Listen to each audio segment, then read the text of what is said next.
Hello, everyone, and welcome to Stronger Together, a CW Supergirl fan podcast. My name's Snowy. And I'm Nick. Today, we're going to be speaking about episodes 10 and 11. Episode 10 is entitled Childish Things. Kara does her best to support Winn when he hears that his father, Winslow Schott Sr., broke out of prison. His father looks for Winn for a reason to become like him. Kat offers Lucy a job working at CatCo, and Alex asks Hank to use his powers to find and uncover Maxwell Lord's plans. Episode 11 is entitled Strange Visitor from Another Planet. Kara helps Hank face his painful past when a white Martian who wiped out all of the Green Martians from Mars kidnaps Senator Miranda Crane, who is an anti-alien politician. Adam Foster, who is Kat's estranged son, arrives in National City. These two episodes are very interesting to me in the sense that, as far as I can tell, exactly what says in the summary is exactly what happens in the episode. Like nothing less, nothing more. Whatever it was in these summaries is exactly what happens. So I think for this episode we will be talking by topic rather than following the structure of the show itself. Just because it will be easier and faster. On episode 10, Childish Things, I think let's start with Lucy and Kat. It was interesting to see Lucy and Kat interacting. I think, like you said, Kat offers Lucy a job, and I really, really like this scene in the sense that, from Lucy's perspective, it's just a conversation, but for Kat's perspective, she's immediately offering her a job. But I love that Kat is like, you are going to be bored because you left your last job because of a boy. So you will be bored in 3 weeks max. And I love that she get that read out of Lucy. Yeah, I love the scene also because I think it reminded me there was that little bit of that screwball comedy humor from like the previous episodes we spoke about in CatCo, which I think is a strength of the CatCo scenes. I really liked that. What was it? It was Cars like, oh my God, that was a genuine laugh from Cat. Yes. And then they're telling her to use her hearing to hear what they're talking about. And I also liked that whole Cat Grant is like, of course somebody is gonna work for me. Of course I'm offering them a job. Like, of course they're gonna accept it. Like, it's that whole, she's very good at what she does. She knows she's good and she knows like she's gonna get people. So it was nice seeing, I think, Kat in her element there a little bit. I think in the context away from the other characters we know better at this point. Yes. So I think that was really nice to see, like in the scenes here. And I guess sticking with the whole Lucy getting the job offer thing, I think there were some the scene where she asks James, Yes. like, should she take the job? I think that's a complicated question. I think to ask anyone, whether you're dating them or not, because I think James's response is, I think, a good response. He's like, I can't make that influence your decision. Like, it's your career. Like, you need to make that call. But at the same time, I can understand like why she's asking him. I think that's like natural to reach out to other people and be like, is this a good decision? Is this a bad decision? And he's kind of put between a rock and a hard place because I guess related to all of this, I guess we're inching towards what becomes the I arguably the real sort of love triangle of season Yes. one, which is Lucy, James, Kara. Like, it's interesting in this episode related to this whole particular, I guess, sort of plot line in the episode.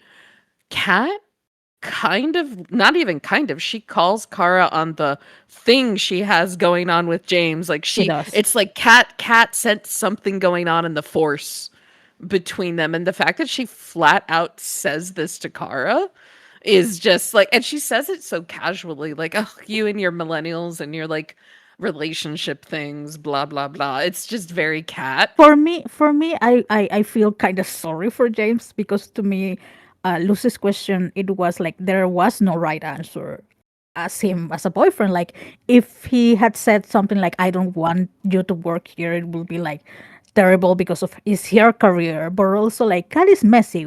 She didn't ask James. She knows that they are a couple. Like it is very dangerous to have a couple in a working in the same space. Yeah. For me, it was like James had no right answer, but even then he did have the correct answer. However, I did like the end of the episode when James is like, "Listen, my reaction had nothing to do with you. It just made me realize that I'm not happy in the job that I'm doing right now."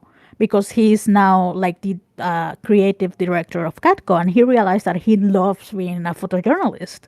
And he mentions like the episode of the earthquake when he felt like he was doing something basically on the streets. So I did like the resolution that they had about that plot in this episode. As for the other two plots of the episodes, I think the one that I still don't really know how to entirely feel is the Alex kinda pressuring Hank slash John to investigate Max Lord because they are continuing the plot of the previous episode about James and Winn breaking into Lord Technologies and finding something, but not. They know that Matt has a plan, but they don't know exactly what.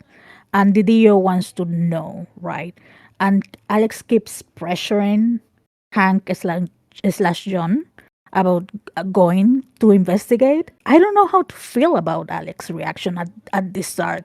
You know, as the plot progresses, John basically erases someone's mind and it affects him morally, mentally. It is like a trauma response for him. Yeah, this whole push of this plot line between Alex and Jean feels like you said, I think it's like this murky feeling you get sort of like maybe we shouldn't be doing this.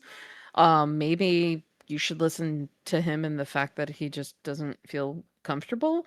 Like I think it's completely valid that he feels more comfortable because he is a shapeshifter, right? I think it's very valid that he feels more comfortable just presenting himself as Hank. Like, Yes. maybe it's just easier for him in every way, and he's been doing it for a while. Like, it's understandable, and I think even doubly so. I can understand why he wouldn't want to use that particular power he has lightly. I think the ability to read people's minds and to also alter their memories, I can understand why that's something you wouldn't want to do casually, I guess. Hmm. And I think I do think David Harewood did a really good job at the acting in response to sort of this constant questioning Yes. of why isn't he basically being more alien? And I think from an acting standpoint, I think he really did a wonderful job in this episode, actually. And I also, I guess, related to this whole subplot of them trying to figure out what Maxwell Lord is doing, I also do think Peter did a great job of doing that whole thing that we love when actors get to do. They get to impersonate another actor who's playing a different character, and it's basically him impersonating David Harewood playing John. And I think he actually did an excellent job. He Like, did. I He can did. very much tell that that is John and not Max. And it was really amusing, at least in that scene.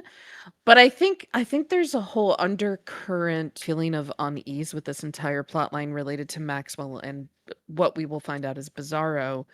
And maybe that's what they were also trying to reinforce with this plot line. I don't know, but I do still, particularly watching it this time, I did find it's very odd that Alex was pushing this so strongly. I mean, I think it's part also of her personality, right? She wants results, but also she doesn't really know the It's scopes true. of John's powers, right? For what she knows, he can shape shifts, and that is basically the stand that she know about. So for her, it's very easy to just say like, yeah, just transform in someone that can easily enter this place, right? But I don't Yeah, think she yeah. really knows that John can. Well, she knows that he can read minds, but I don't think she knows that he could erase someone's memory like he did We're in the seeing more episode, than right? her as a viewer. Yeah, we're seeing more than Exactly, she is. exactly. We have. Sometimes I have to remind myself that I like, as a viewer, I see more than the characters themselves do in the show. But yeah, Yeah. I think it has to do with the fact that she doesn't know the real scope of his powers, but also like it is. interesting, but well, not interesting because I do understand that, like I said, Alex wants results, and for her, the easiest, most straightforward path She to always goes know for the straight line, yeah. exactly, well, the only straight she's going to be ahead. Yes. But um, it She's a is very direct person. exactly. She for her the that is the straightforward path to figure out what Max is hiding, right? Yeah. And to be fair, like John accepts to some extent to do this because Yeah. the thing is that she has to distract Max Lord, and the thing that is that basically she lets him like wine and dine her, which is always uncomfortable to me. Even before the whole Alex is gay, actually. Well, yeah, yeah. I think in those scenes I do like the touch of her disliking wearing heels. I really felt that was Yes. very in character for Alex. Even in season 1, it just feels very in character for her that Yes. they're inefficient, right? They're just an inefficient way of walking. It's Yeah, Alex would not like exactly. that. And I Exactly. thought that was very in character. And I think the thing with those scenes is this one watching it this time felt a bit more awkward, but also I think I became more aware of like he was Max is doing it for a reason, right? He was trying to figure something out, and he did figure it out in the end. Yes. Like he has that ulterior motive, right? I did want to touch on. I do really love because I think it is in line with this plot line with Jean here in this episode. Is I really love. It's not the opening scene of this episode, but it's like the next. It's the opening scene for like Jean and Kara and Alex in this episode. Is I love that Jean and Kara got to go flying together and just the sheer like joy like Kara's having in this sequence is delightful to watch. And this is kind of where the conversation starts of Kara basically has a speech about you should just embrace who you are and be out in the open. And Yes. it weirdly again reinforces the whole thing that so many people have said over so many years that secret identity of superheroes is inherently queer coded in nature. Yes. And it really sounds like it in the scene because he even says he's like, that works for you, not for me, which I think is also something queer people can relate to because people have different ways of I guess accepting themselves and being open about it or not choosing not to. And I just love the whole sequence. I think all of them once again, I think it's a really nice scene now that Kara knows he's an alien. I think it's an example of another scene where we're finally seeing the three of them work together and act together in a full way and I think that was really nice to see at Yeah, least. I think these two episodes in particular are the start of what we come to know as Space Dad. Yeah. This one and the next, because I think John's story carries to the next episode as well. Yes. It definitely But does. I will mention that in that scene that you mentioned, I love that this, like you said, it is the start of the conversation about the entire Max Lord thing.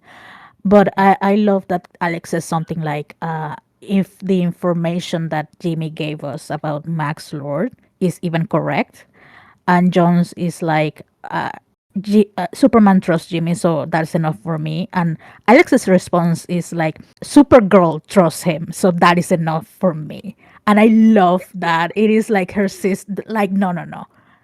F Superman. Supergirl is where it's at. I love that Mhm. loyalty that Alex feels towards Kara. And I wish they had explored a little bit more of that, not rivalry, but like the apprehension that Alex feels towards Superman. It is never really explored Oh except yeah. maybe Yeah. like a mention in season 2, but I wish they had. But it was a really nice touch of Alex going to bat for her sister. Yeah, no, that sisterly bond, that sisterly loyalty, I think is really important. And I think these episodes we did get scenes like that that we started, I think as a fandom starting to call the Danvers sister scenes. I think these are the episodes where we got them kind of back to back, I think, in a Hmm. really, really good way. I just love how Kyler and Melissa are with each other in these roles. It's I don't know, it's just very wholesome to watch because it feels very genuine and they're both so good. I think there was a moment in one of these scenes once again where Kyler had like a background acting moment and I caught it this time and I remember I burst out laughing. I'm just like she can't. She's Again, she can't always be control her looking face. at Kyler's background acting. She's the best in this show for that. Another thing that happens, and you kind of mentioned it a little bit, the entire thing is to discover what Max Lord is planning, right? And Mhm, Hank does discover that he has someone there, like in basically a coma, and he's injecting mhm, something. We know now in hindsight that is Bizarro, but they don't know, right? But the thing that it is basically the goal of the episode is Max figuring out that Kara and Alex are sisters, and therefore that mhm, Supergirl is Kara. mhm, And we get hints of that because in the dinner that he has with Alex, he flat out asks, like, what is your relationship with Supergirl? I will say, mhm. I find, besides the obviously, it is very creepy, but also like, I don't believe that Alex would let herself be like get that camera on her that easily. But that is Yeah, blood. I yeah. don't know. It feels very convenient to have him know so early in the episode. Yeah, I think it falls in one of the category of one of those you kinda just have to roll with it because they need plot to happen and they need Yes. story to happen. Yeah, it's a little I think it is clunky. Also, the size of the camera that was on her back, Yes. Yes. I find it unrealistic that Alex wouldn't have noticed something that large on her purse, her Yes. bag or whatever. I will say about that closing sequence, I guess, though, I do love that I think it's that they have this moment where, like, you see Kara flying into her apartment in the background and Alex is already on the couch with, like, the pizza or Yes. walking towards the couch. Yes. I just love, like, the hominess of it, and then Kara just plops down on the couch, like, in her super suit, and I love when that happens, and this was, like, in a positive context. I think the last time that kind of happened was in the Reactron episode, I think, when James and her and like Kara, they brought Kara back to her apartment to recover.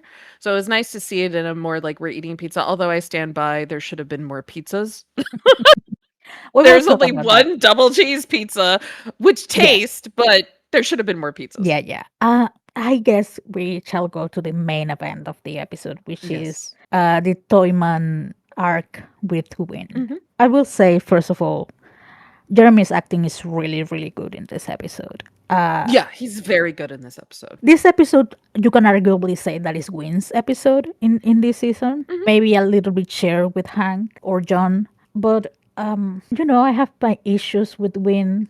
But I still don't know how I feel about the entire mental health situation that they were touching upon, because Hmm. Wynn's fear is that he will become like his dad, because from his perspective is he just one day woke up and was evil. And he said something like he was fine and then one day he just exploded because he kept like pushing his emotion or not saying anything about what he was feeling.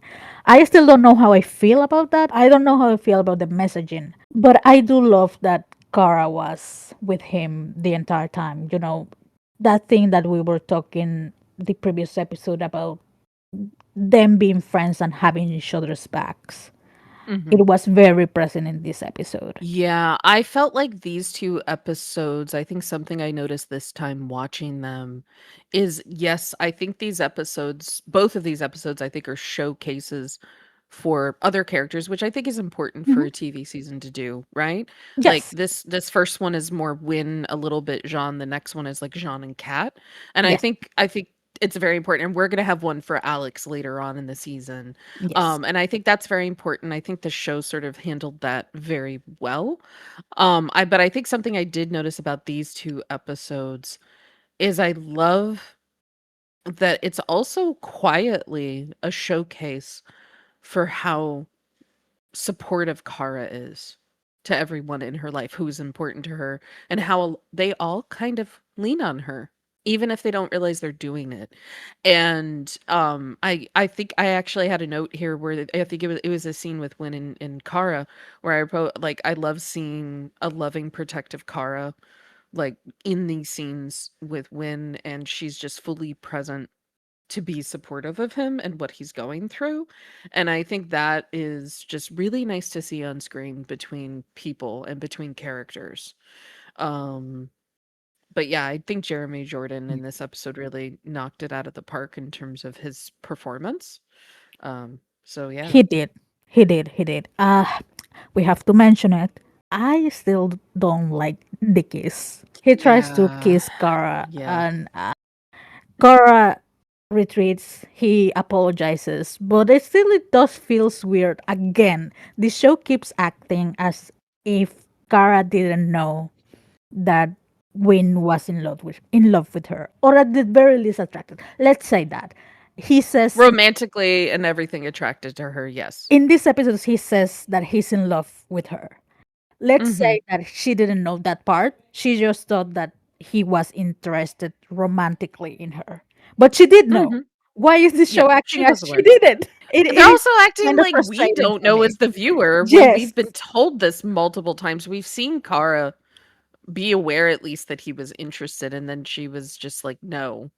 And the fact that it keeps circling back to I don't know, maybe they were trying to build up some sense of dramaticness, but I just feel like they kept forgetting themselves that this had already been said and Yes. already been semi dealt with, and it is very awkward. Though I do think watching it this time, I have to say I think Wynn did the right thing. Is he pulled back and he Apologized. apologized, and then Yes. he left her apartment. And I think that was the correct reaction on his part. It was very respectful. I think the thing that kind of annoys me with this is they make it like Carr feels guilty. She shouldn't feel Yes. guilty for anything. She did nothing wrong. Yes.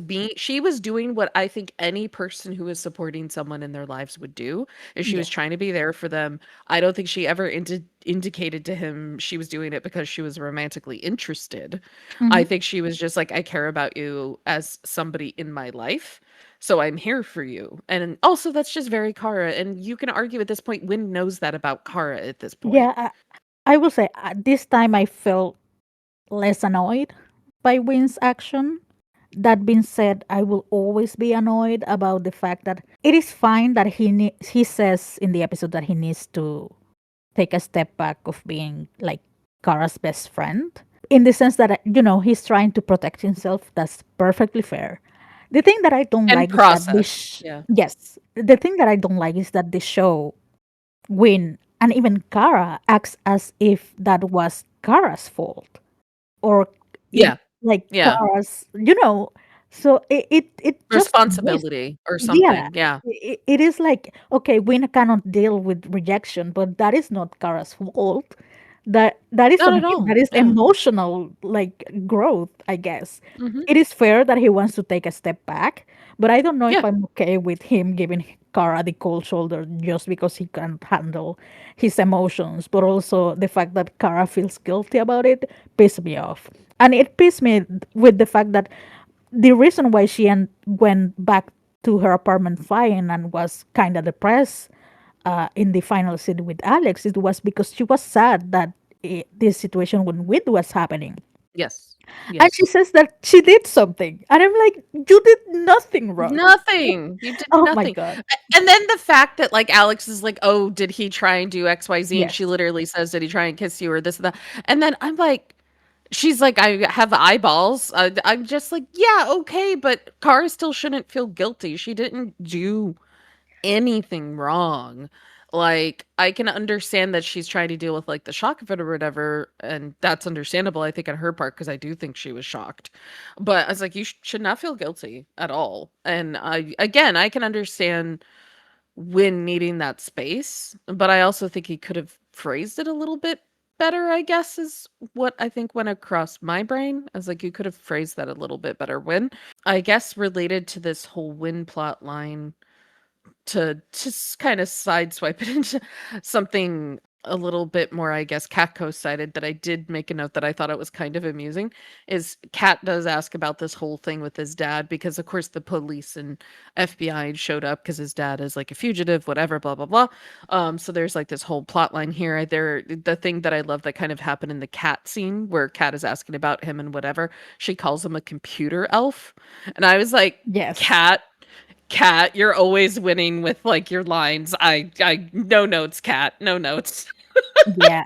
Um, Another highlight for me now, wrapping up the episode, was Kara's use of her powers in these episodes were yes, very, it's very so cool. cool. And I love mentioning the fact that Kara is very smart when using Mhm. her powers. Like I love that Mhm. scene with Toyman is like capturing her in like quicksand, and he basically warns her about not using like heat vision. But her Mhm. workaround is using actually her freeze breath, and I think Yeah. that is soft genius. And then when the bombs thing are happening, she uses like her X-ray vision to see what's Vision. going on, and then uses like the her heat vision to power up the sprinkles, and then uses like her first breath to create like a ice wall. Yes. It was really cool. And then the first scene when they had like he let out like some The kind of gas. gas. Yes, she Mhm. used like she inhaled all that gas and She flew inhaled all of up. it, which I was like, "Wow, that Yes, is so yes. smart. Oh my It is so god." smart. I love seeing Kara like how comfortable she's now with her powers and how quick she is in going into what strategies she's going to use. I love this episode for that. I wish we had seen Kara more consistently use her powers that way. Yeah, yeah, like, she has this I think I love that this episode showed the intelligence of it, but also, like, the quick deftness of Yes. how she sort of uses different ones is like, yes, that should have kept ratcheting up in the Mhm. show, not disappearing. I think it also ties into me really liking how, like, protective she is in this episode. I think I also like in this episode that on top of, like, using her powers so well and being creative, I think she's when she's in her super suit in all these scenes where she's trying to help and stop things, she is like very confident, I think. Like she feels much more comfortable than some of the episodes prior, which makes sense, right? Because we're about halfway through the season. She's been doing it a little while. So I really like to see that progression on screen.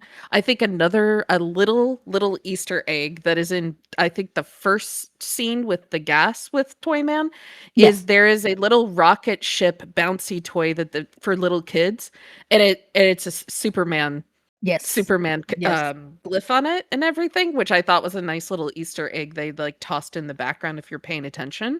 They did. They did. I also like. I wish they had done a little bit more with that. Like Toyman made Supergirl toys. That's it, yeah, I was trying to remember that one, the toy, it's Supergirl, and then there was another one, I think it's when the second one she's trying to rescue, there's also, like, a Supergirl in there, it's like a Supergirl doll. Yeah, I thought I those were love. nice touches. I love what that he did like the Supergirl toys. But yeah, that basically wrap ups exactly what happened in episode 10. Moving on to episode 11, A Strange Visitor from Another Planet. Like I said earlier, exactly what says in the summary is exactly what happens in the episode. The main thing, I guess, is the entire arc with John. I think that is a little bit heavier, so let's start with Cats. Kat's plot this episode has to do with Adam, her son, that we know from a previous episode that her partner at the time like basically took him after they separated and she was building CatCo. Apparently she had been writing some letters that she never quite finished and never sent.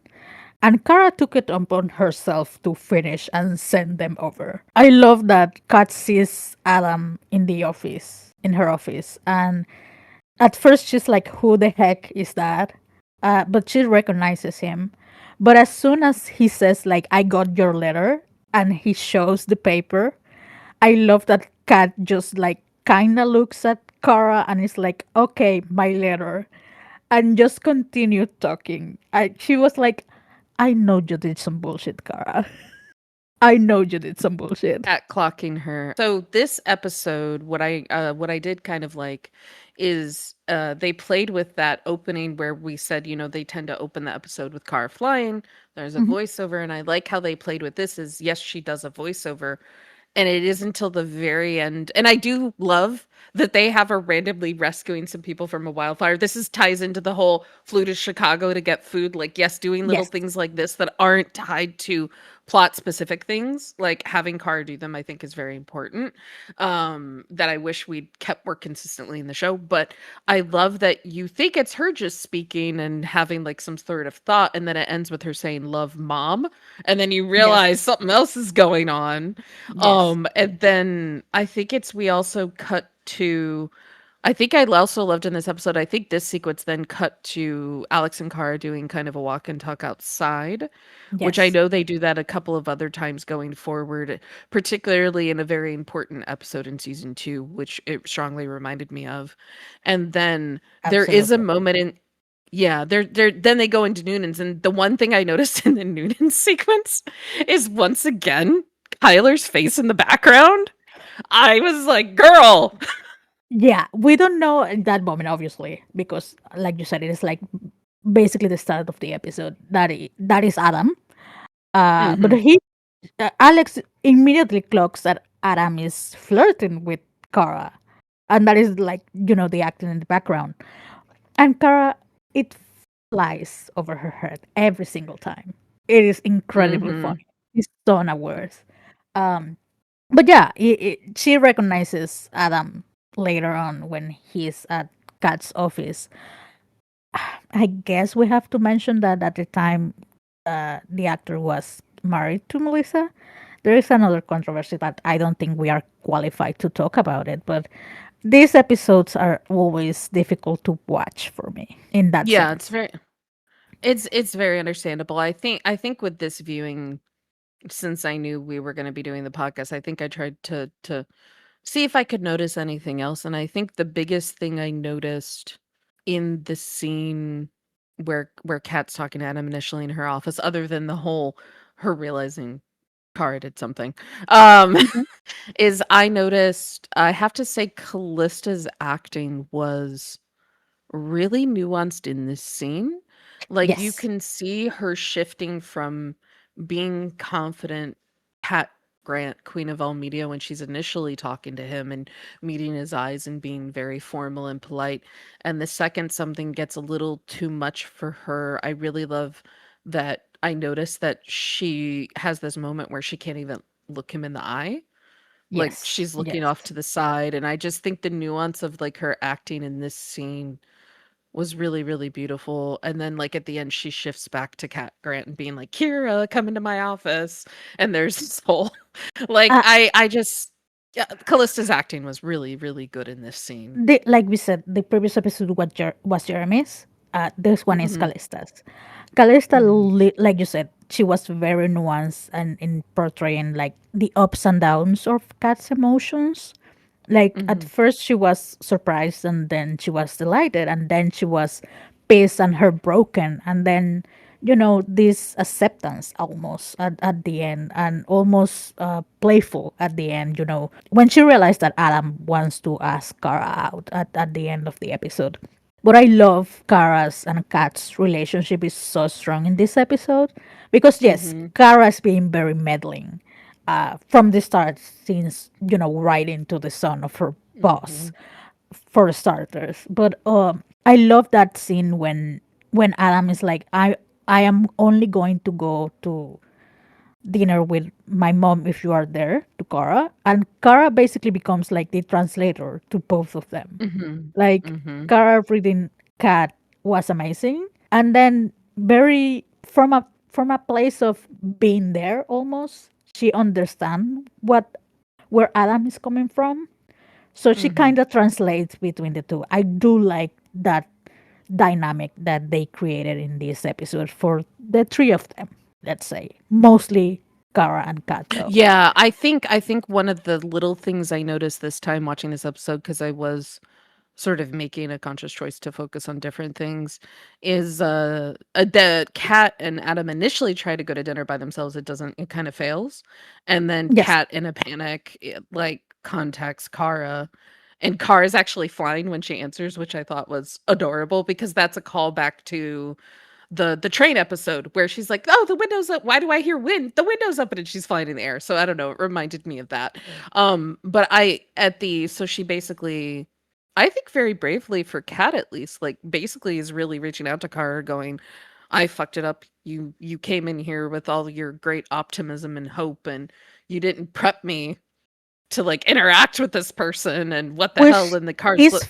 funny to me because for me in the previous scene, Kara was trying to do that, and Kat was overconfident that she could handle it. So it Yes, wasn't really yes. Kara's fault. It was mostly Kat, but I love Kara's sympathy of being like, it went wrong. It didn't go as you hope. And honestly, Mhm. I can understand that. I wish to help you, but I love Kara's compassion and I love Kat's being vulnerable with Kara. Yes. And Kara Yes. Danvers, not necessarily Supergirl. Because in one of those conversations with Adam, he mentioned something like Kara talking about Kat as if she is Supergirl. I love Kara takes like a second and then she says like in a way she is. Because Mhm. obviously he doesn't know. No one will know. But us as an audience, we're like, yeah, Kat is Mhm. Kara's mentor, both as Kara Danvers and as Supergirl. So Mhm. it is perfectly in character that Kara will say, like, yeah, in a way she is. Like Supergirl as Mhm. an entity, as a public figure, he's been so molded by both Kara, how Kara is as a person, but also as Kat and what she has learned from Kat. So it was a really nice, like the relationship and the way that they develop the characters and the relationships between them in this episode was really really great for me. Yeah, I think this episode and a lot of the scenes, at least this time watching it for me, I think there's a lot of little things in the dialogue that are very important for you can see and feel, once again, I'm circling back to saying this, you can feel the care and the love that has gone into focusing on the character stuff specifically. And the end of the scene I was talking about, what I was leading up to was, and then Car's like, don't worry, I'll fix it. And she's all like gung ho about it. And she goes off to go find Adam. And I really, really, really, really love that the scene ends on, because there is a running thing in this season that, and it is purposeful on Kat's part, she doesn't call Kara by her name. She says Yes, some variation that's not correct. And there is a reason for that. And I love that at the end of this scene, under her breath, she just does this, oh, Kara. And she says, Kara. And it's like, it, and I just it love it is. ties into Kat's vulnerability, Kat's awareness of what she is doing, Yeah, and her clear love of Kara being Kara. Like, yeah, she I think part of the reason why she cares so much about Kara is that hopeless, almost hopeless optimism that she portrays, right? And I yeah. love that Yeah. it was basically that fondness that she went, oh, Kara, that optimism that you have. I wish I had it in some way. I wish I Like had that inside me. that exactly that is basically what I get about Kat's portrayal. Like Kat's portrayal on this version of the character. Mhm. I was gonna say there's another small moment when all 3 of them are at the dinner when Car is finally there, where I love that, again, like you said, like, Kat's very vulnerable. I think particularly at the dinner when it's the 3 of them, she's really, really, again, like, leaning on Kara here, kinda like She's Winn was trying. leaning on Kara. Yeah, she's trying, and she's like, "Okay, I need to lean into the help I'm getting because I clearly effed this up." I love that, like, Kara very confidently says to her, which again, a lot of the scenes with Kat and Kara is always like thrown off and like, what the heck? And well, I'm from this planet, kind of like, oh shucks, I'm a dork. And I love that in this moment when Kat is talking and Kara just kind of looks right at her and was like, and we said you wouldn't use that tone. And then she goes back to trying to translate to Adam. Like, she just calls Kat out on this tone she uses with people. And I was just like, I loved it so much. Yeah, again, all around the cat part of the plot of the episode was really well done. It somewhat continues in future episodes in this season, I think. Especially because at the end we realize that Adam is going to stay in the city for a few weeks apparently. I haven't seen the next episodes yet or the podcast, but that is from what I remember. The other big plot of the episode is the entire thing with John. And it Mhm. starts with apparently a senator came into the city, and this senator has like a very anti alien stance, but she gets kidnapped in a public speaking event. And Yeah. she gets attacked in this public event, and the alien that shows up, as soon as Hank slash John sees him, he freezes. And we Yes. don't realize until a little further in the episode that is because it is a White Martian. And the White Martians are responsible basically for the Green Martians genocide.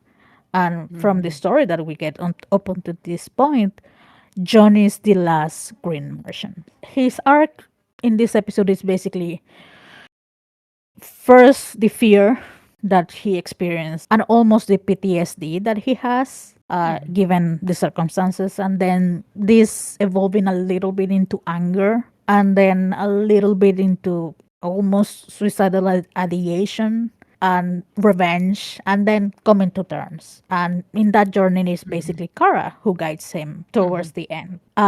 I really like what they did with the White Martian versus Green Martian. Like the Mhm. flashbacks we get are really great. I love the Mhm. effects. I love, Yes. first of all, again, this episode is a little bit, like we said, this episode is Katz and John's, and the previous Yep. was Winn and John. So John has like like half of both to complete his arc.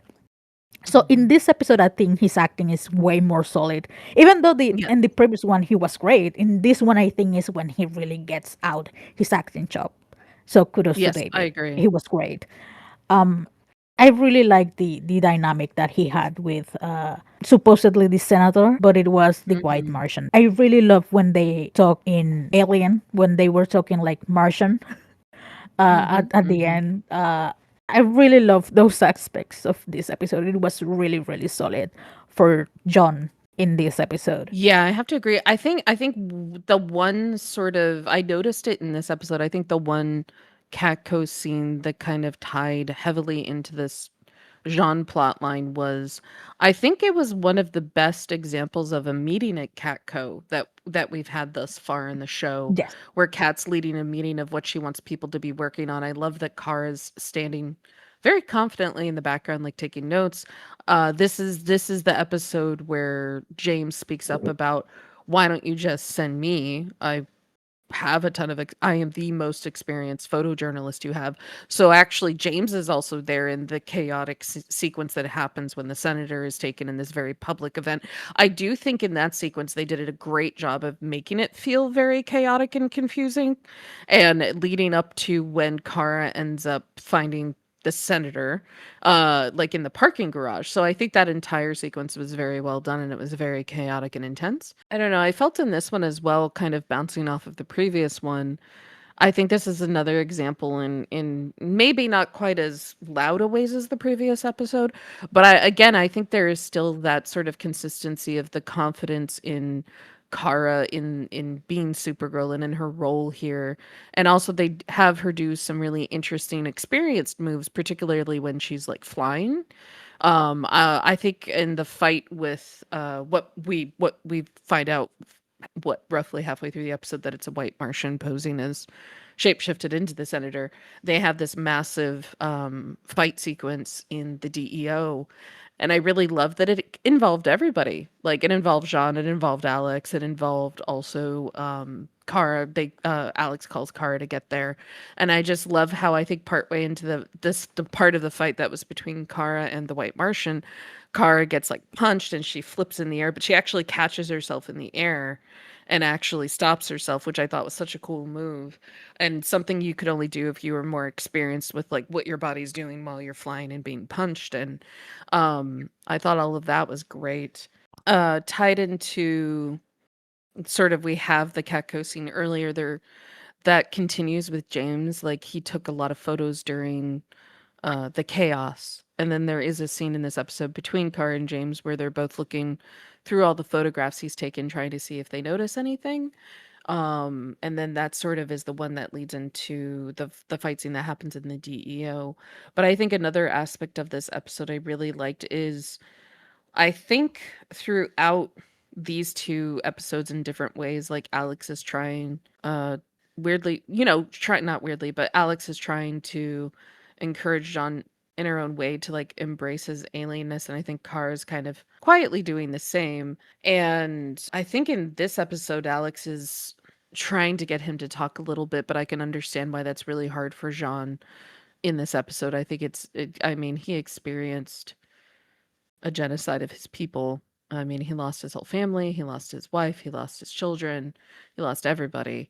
And I think he even says to Kara in this episode to her face, he was like, I need you to take point on this because I can't be rational. And I think this episode is very much like, I think what they're trying to do is also just build up the connection between Jean and Kara, because up to this point there were quite a few episodes where Alex knew he was an alien and Kara didn't. So it's like they have to build up this emotional connection between them, and I think they do a good job.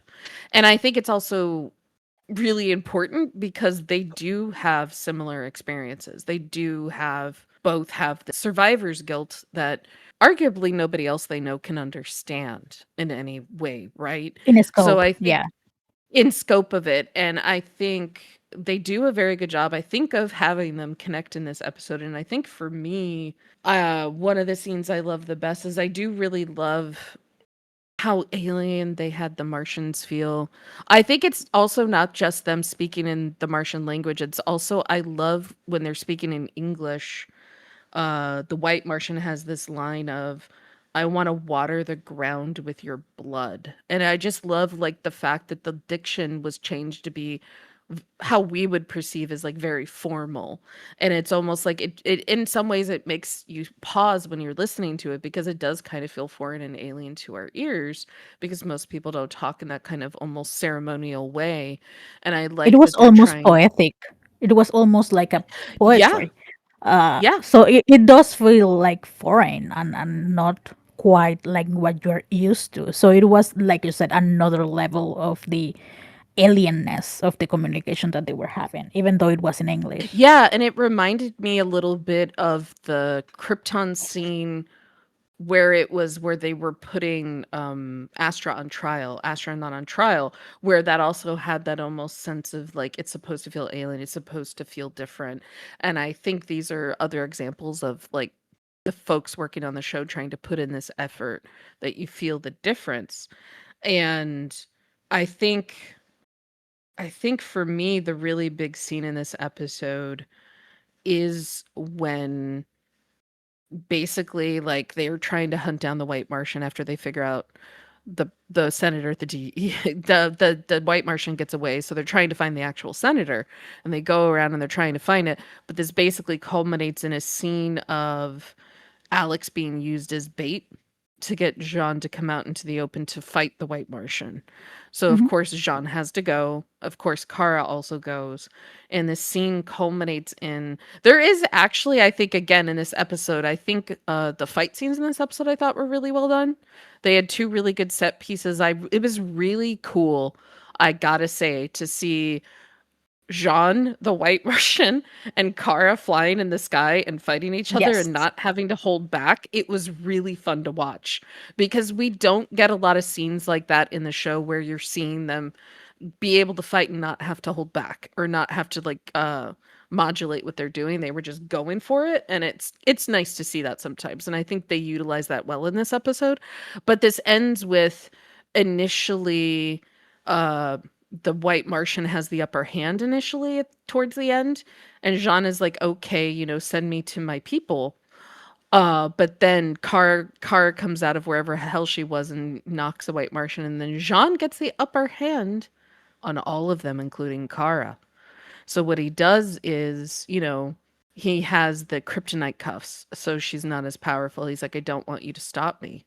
And he is absolutely wants to kill the White Martian, which is very understandable. I think on one level, you can understand why he wants to do this and why he maybe emotionally needs to do this. And I think to me, I think it ends up being one of the most beautiful sort of lines they give Kara because I think it's just as much about her as it is about Jean. And I think this is where they can relate to each other in a way that nobody else can relate to them. Is she's like, I know that feeling. I know what it feels like to have lost everything and have nothing, and you're just an empty, hollow shell. But she's basically crying, screaming, shouting, shaking, kind of saying, you have to fill it. You can't let yourself basically fall into this darkness and throw yourself away. And I think the most beautiful line she says is because he hears her, but he's still going for it. He's still like, okay, yeah, I've thought about that, but I don't care kind of reaction, which I can kind of understand actually. Yeah, But again, it is part of the journey that he's going through. He's going through in this moment. He's going for revenge. Like even if yeah, I died, I will ridden this planet of this enemy, right? yeah, That is basically his mentality, and that is when Kara takes him out with her yeah, logic and her suspicious. I think this is the start of Kara's mhm. suspicious, that hope that she gives to people in the show. Yeah. To me, this is the start of her being like the champion of the universe and the hope, help, and compassion.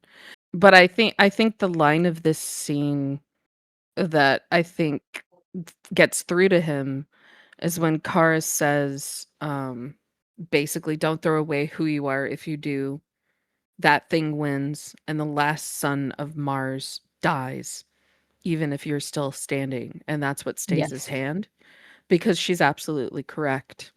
And I really don't think anyone else at this point in the show can understand that except her, because there's no way she doesn't have these same feelings of like revenge and rage. Like, look what she did to Red Tornado. Look at the pain she feels when she found out about her mother. Like, she knows, she understands wanting this kind of having to channel this emotion into something, and revenge is something that is very Yeah. immediate and arguably very satisfying. So I just thought this whole sequence was, in a lot of ways, was the whole point of this particular plot line in this episode. I think was leading to this moment of us really understanding who Jean is, and what he's been through, and it's just so beautifully done here in the show. And I think in some ways, I think this does lead to this change of, also, I think, something the show leans into later on, because this whole experience changes the senator's mind about Yes. being anti-alien, right? So it's like this whole anti-alien thing that's in the show that they come back to again and again the rest of the show. I think here you can see, I think, what the show was always trying to do. They kind of stumble over it later and don't really follow through. But I think this is also, I think, kind of like we've been saying, here's another seed planted for Kara being the beacon, being the calm in the storm, being leading to her becoming like this paragon of hope. I think the show really does do a decent job of planting those seeds and building that. I do think in this episode also, towards the end of it, I feel like Alex gets a little quiet, but I don't know, to me when I watch it this time, it almost read like she's like too emotional. Like she can't speak because she's like overwhelmed by everything going on a little bit. Maybe. But I think for me, Alex kind of just realized that she had the two aliens on her corner, and it was, like I said in the previous episode, I think Alex kind of connects both John and Kara to their quote unquote humanity. She's kind of yeah. the anchor for both of them. So I think Hmm. also, like, let's be real, being kidnapped by an alien who possibly tortured you to get some kind of answer is kind of traumatic. So Yes. she kind of gets Absolutely. kind of quiet by the end of the episode, but also, like you said, this episode was establishing like a closer relationship between Kara and John. I Yeah. think that was basically the goal, because at this point in the show, we are plenty aware that Alex and John were extremely close. She was his choice for second in command, so they are very close, and keeps coming back to the promise that he made to Jeremiah, and then at the end, after they capture the White Martian, he basically opens up to Alex and Kara, and it is the first time that he mentioned the name of his daughters, something that Yeah. will be coming back. But it's something, like I said earlier, like these two episodes are basically like the start of them being like a family. Like this is Hmm. the first step into John becoming a space dad. I Hmm. will say they gave some really cool lines to Kara in this episode. Like you Yes. mentioned, like the Son of Mars dies line is amazing. But earlier she had one that when she was talking about how she imagines every day that what would it be if Allura had climbed into the pot with her, right? But also Yes. she says Yes. something like dying must have seemed honorable, but dying is a lot easier than getting back up when the world has ended. You have to get Mhm. up. You have to go on. And I love that mentality for Kara. It is, Mhm. it's almost like she's saying it to herself, right? It goes back to Yeah. what you were saying. The guilt and the trauma and the, like, no one else can get the scope of that heaviness on their shoulders other than each other. Yeah. Because there is not, like, who can relate to an entire planet exploding? Who can relate to an entire race, your family, your people being eliminated for an entire planet? Like, it is Mhm. very specific for them. And I love that connection that they start getting in this episode. It is great thematically. And I love that this season they took their time too. Because up until this point in the season it's been very Kara focused. I love that even though these characters were there since the very beginning, these two episodes did really well in balancing something a little bit deeper without letting Kara be in the background. She was pretty much present and right there with them every single step of the way. Yeah, yeah. I think she had some very powerful moments, I think, with both Kat and Jean in this episode and important dialogue lines. I just think that entire, like, you have to keep going, you have to keep going forward. You have to fill the hole of darkness with something. You can't just let it fester. I think it all ties into trying to tell the audience as well, almost maybe more gently than doing it directly through Kara, right? Like, because she's trying to help someone else, but she carries a lot of, like you said, almost like this massive thing on her shoulders that who else can understand that? Jean's about the Mhm. only other person who can, in some way, understand it, right? And I always think a lot about the fact that Kara is so powerful on Earth in so many ways, and I don't just mean her powers. I mean, emotionally, she's also a very strong person. But I always also think about the other edge of that knife is that in some ways it would be almost easier for her to be a vengeful, avenging angel villain than it would be to be this beacon of hope. And I think sometimes that gets lost a little. I think this season does a good job later on of showing us that potential. But we'll get to that episode when we get to it. But I don't know. There was more in this episode than I think I originally remembered. Yes, yes. The end of the episode is actually a scene between Alex and Cora, and again, the couch scenes become somewhat iconic for the Mhm. entire show, in my opinion. But I they are sharing ice cream and having a conversation, and Alex teases Cara about Adam trying to flirt with her on Nunans, and then them realizing that they were CatCo, and Cara reveals that it was Cat's son actually. But I love the conversation that they have because Cara says something like, "When someone needs help, I will help them," because Alex says that Cara needs boundaries, and Mhm. Alex says like, "I get that as Supergirl, but Cara, you don't need to save everyone all the time." And I think Yeah. that summarizes Kara so well. Like, she tries to help everyone. And Yep. sometimes to her own detriment. But actually the Absolutely. scene ends with them watching TV and Supergirl being on the TV rescuing someone. And Alex is like, "How are you there?" And Kara's like, "I'm definitely not. That is not me." And that was the tease for the next episode. That will be Bizarro. So I've yeah, I've these two episodes were great. I remembered another small moment at the end of towards the end of this episode that I really liked. It's that when they capture the White Martian, Mhm. and they lock it up in a DEO cell, but that's a whole other topic. But I do like Kara's like deportment in that moment, where I feel like it's sort of like her first step towards being like the protector of Earth almost, because the White Martians, like, Yes. more there are more of us. And Kara is just so confident in she was like, let them come. Like, I'm here. Like, you're not gonna get past me. And I just really liked that little beat that Yeah, she yeah. had there.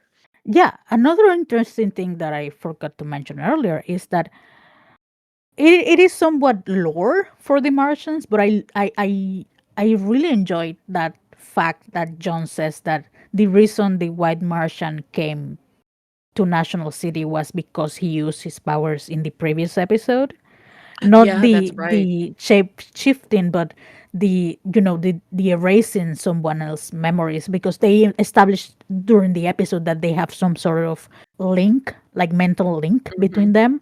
So it was really mhm. interesting to see that play out in the episode.